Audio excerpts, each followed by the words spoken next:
Assalamualaikum warahmatullahi wabarakatuh. Alhamdulillah, puji serta syukur kita panjatkan kepada Allah Subhanahu wa Ta'ala, Tuhan semesta alam. Berkat rahmatnya kita masih diberi nikmat sehat rohani dan jasmani, sehingga kita bisa beraktivitas sebagaimana mestinya.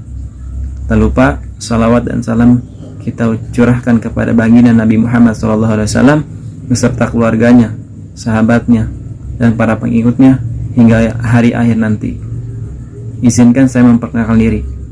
Nama saya Muhammad Irham Syah, usia 20 tahun, asal saya dari kota DKI Jakarta.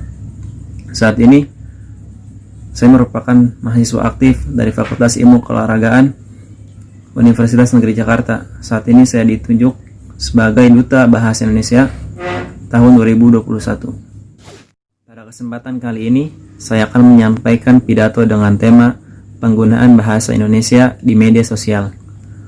Pada era teknologi informasi ini, media sosial merupakan sarana komunikasi masyarakat dalam dunia maya yang efektif.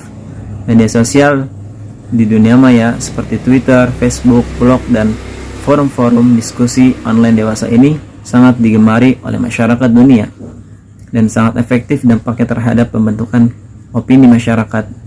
Dalam konteks ini, media sosial dapat dimanfaatkan untuk berbagai tujuan, antara lain untuk promosi program, pembentukan opini, pencitraan terhadap figur atau kandidat, dan melakukan propaganda politik. Untuk tujuan itu, sebagaimana fungsinya, bahasa yang digunakan dapat disesuaikan dengan kebutuhannya. Oleh sebab itu, maka fenomena penggunaan bahasa yang tidak santun bahkan mengarah pada sarkasme pada media sosial banyak ditemukan. Tulisan yang berisi umpatan, caci maki, cemooh, dan merendahkan orang lain sangat mudah ditemukan dalam akun Facebook, Twitter, blog, dan Instagram yang disampaikan secara terbuka kepada khalayak umum. Penggunaan bahasa alay banyak ditemukan pada postingan di berbagai media sosial. Penerapan bahasa ini memunculkan efek domino terhadap remaja lainnya. Kebanyakan mereka akan menyerap dan meniru apa yang telah dilakukan temannya melalui postingan yang dilakukan. Mereka beranggapan hal baru yang dilakukan temannya merupakan sesuatu yang ngetren. Sebagai contoh, penggunaan bahasa alay tersebut misalnya pada penerapan metafora bingung tingkat dewa, kesel setengah mampus, yang dimaknai sebagai bentuk ekspresi kegundahan atau kesalahan luar biasa yang sedang mereka alami. Contoh lainnya adalah penggunaan kata-kata yang direduksi sebagai kata-kata baru seperti luar biasa. Kata ini sekilas terkesan sebagai serapan kata dari bahasa Arab, padahal kata tersebut merupakan reduksi dari frase luar biasa. Tujuan pengubahan kata tersebut dimaksudkan untuk menciptakan makna yang berlebih. Fenomena perubahan bahasa sebagaimana diilustrasikan di atas tentu harus segera mendapatkan perhatian yang serius. Penerapan bahasa alay dalam berkomunikasi di kalangan remaja yang dibiarkan akan menjadikan mereka beranggapan bahwa apa yang mereka lakukan adalah hal yang normatif. Dengan demikian, penggunaan bahasa ini akan menjadi kebiasaan, padahal kebiasaan penggunaan bahasa alay dalam media sosial akan berdampak pada makin sulitnya masyarakat Indonesia berkomunikasi dalam lingkungan formal. Sebagai contoh, tidak jarang siswa SMA yang merasa kikuk tampil menggunakan bahasa resmi ketika harus berbicara di depan kelas.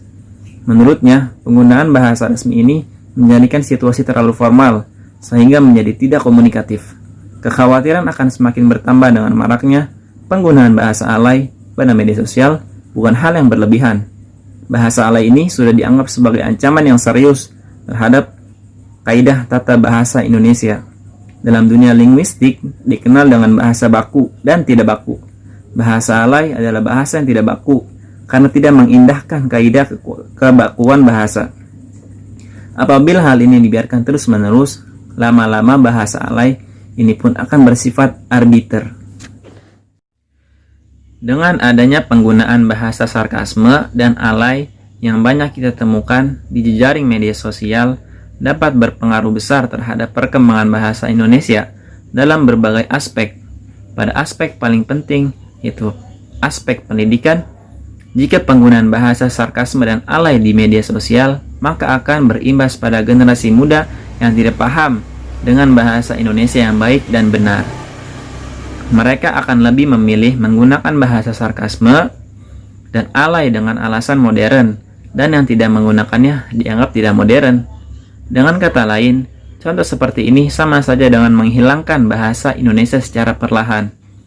Untuk aspek yang lainnya seperti aspek kebudayaan, dengan penggunaan bahasa sarkasme dan bahasa alay akan memicu perselisihan antara individu dengan individu, bahkan satu golongan dengan satu golongan yang lainnya, disebabkan oleh kesalahpahaman. Jika kita tetap apatis dengan masalah ini dan menganggap sepele, maka jangan berharap lebih kepada generasi penerus bangsa ini, yang ada hanya akan menambah masalah baru dan membuat negara ini semakin terpuruk. Untuk itu, langkah yang utama bagi kita sebagai warga negara Indonesia adalah perlu meningkatkan kesadaran akan pentingnya bahasa yang baik dan benar, yang sesuai dengan kaidah-kaidah kebahasaan. Kita perlu melestarikan bahasa Indonesia sebagai bahasa pemersatu. Jangan sampai bahasa Indonesia digantikan oleh bahasa alay yang semakin menjamur pada media sosial. Mulai dari memperhatikan penulisan dalam penulisan pesan teks dan menggunakan kaidah kebahasaan dalam menuliskan keterangan di postingan media sosial. Dalam upaya peningkatan penggunaan bahasa Indonesia yang baik dan benar, pemerintah sudah menerbitkan Peraturan Presiden Nomor 63 Tahun 2019 yang ditetapkan tentang kewajiban penggunaan bahasa Indonesia sebagai sarana komunikasi resmi di lingkungan kerja pemerintah dan swasta. Dengan adanya Peraturan Presiden, ini diharapkan proses penggunaan bahasa Indonesia yang baik dan benar akan semakin mudah, disebabkan semua masyarakat akan beradaptasi menggunakan bahasa Indonesia yang baik dan benar dalam kehidupan sehari-hari.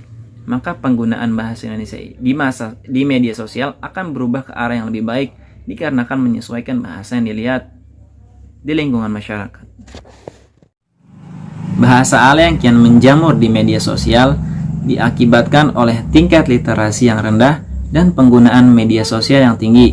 Untuk itu, saya sebagai Duta Bahasa Indonesia tahun 2021 mengadakan program bernama LIMUM, Literasi Umum.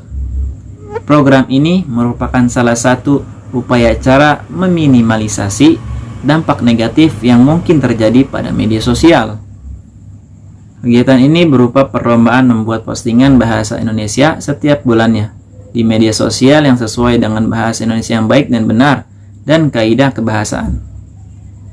Penilaian akan berlangsung 3 bulan dan akan dipilih 5 orang pemenang setiap 3 bulan sekali dan akan mendapatkan hadiah jutaan rupiah. Dengan begitu, akan semakin banyak masyarakat yang tertarik untuk mengikuti perlombaan tersebut, dan kita selaku penyelenggara perlombaan ini akan memberikan edukasi terhadap penggunaan bahasa Indonesia yang baik dan benar. Sebagai penutup, saya selaku Duta Bahasa Indonesia tahun 2021 mengharapkan semua lapisan masyarakat mulai dari rakyat biasa sampai yang diamanahkan takhta untuk memiliki andil dalam memperbaiki penggunaan bahasa Indonesia yang baik dan benar sesuai dengan ejaan yang disempurnakan. Terima kasih atas perhatiannya. Kurang lebihnya mohon maaf. Wassalamualaikum warahmatullahi wabarakatuh. Perbaiki bahasa, perbaiki negara. Salam sehat.